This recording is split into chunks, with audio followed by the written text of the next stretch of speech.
අපේද කතා කරන්න ස්ටන් රවටය එකත් එක කොහොමද DVR ඔන්ලයින් හදාගන්න කියලා DVR එකයි ස්ටන් රවට එක නිටවක් බෙල්ලකින් සම්බන්ධ කරට පස්ස වාට බලාගන්න පුළුවන් DVR එක වගේම රවට එකෙත් තියෙන නෙට්වක් වල ඉන්ඩිකේෂන් මුකුත් නෑ ඒවගේම DVR එකෙත් නෙට්වක් ඩීටේල්ස් එක DHCP මුකුත් තරගෙනත් නෑ ඉතින් මේක බලමු අපි කොහොමද හදාගන්න කියලා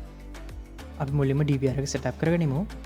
මේ විදි ක්වේෂන් පාස්වඩ් එක දෙර DVR එක ඇක්ටිව් කරගන්න ඕන ඒකම මතකතුව මේ ටයිම් සෝන් එක පහයි තිය ගෙන එක ලබා දෙන්න ඕන ඒවගේම තමයි මෙතන තියෙන NTP එකත් එනබල කරන්න මේ එනබල් NTP කියන එකෙන් මේකෙන් වෙන්නේ ඉන්ටනෙට් එක හරහා ඔයාගේ වෙලාව නිවැරදිව සකස් වන එක ඉතින් ඒ නිසා මේ අනිවාර්යම පාවිච්චි කරන්න පුළුවන් වාලට ඉතින් ඒවගේම තමයිට පේන ඇති මෙතන DHCP එක අපි එනබල් කල තිබට මේක IP එකක් ඇවිලනෑ අපිට ඒ කියන්නේ රවට එකත් එක කනෙක් වෙලා නෑ ඉති මේක මෙහමතියාගෙන පිස්රහට කියලා Hik-Connect ගෙනබල් කරගමු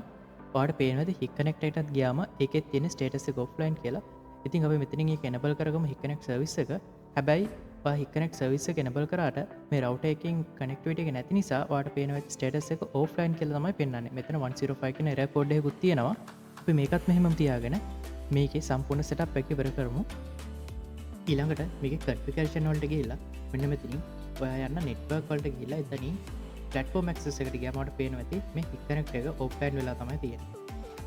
ඉතින් ඊළඟට ඔයා නෙට්වර්ක් වල ජෙනරල් වලට යන්න ඊට පස්සේ මෙතන පහලින් තියෙන expert mode එක ක්ලික් කරන්න ඊළඟට ආයිත් නෙට්වර්ක් වල ජෙනරල් වලට ගියාම ඔයාලට තියෙනවා මෙතන NEC type එක මෙන්න මේක මෙතනින් සිලෙක්ට් කරලා ඔයා සිලෙක්ට් කරන්න full duplex 100M full duplex කියන එකට සිලෙක්ට් කරන්න ඊට පස්සේ ඇප්ලයි කරන්න ඊළඟට platform access එකට ගිහින් බලමු පොඩි වෙලාවකින් මෙන්න මේක ඔන්ලයින් එනවා ආයි ජෙනරල් එකට ගියාම ඔයාලට බලා ගන්න පුළුවන් මේ IP setting ටික ඔක්කොම ඇප්ලයි වෙලා තියෙනවා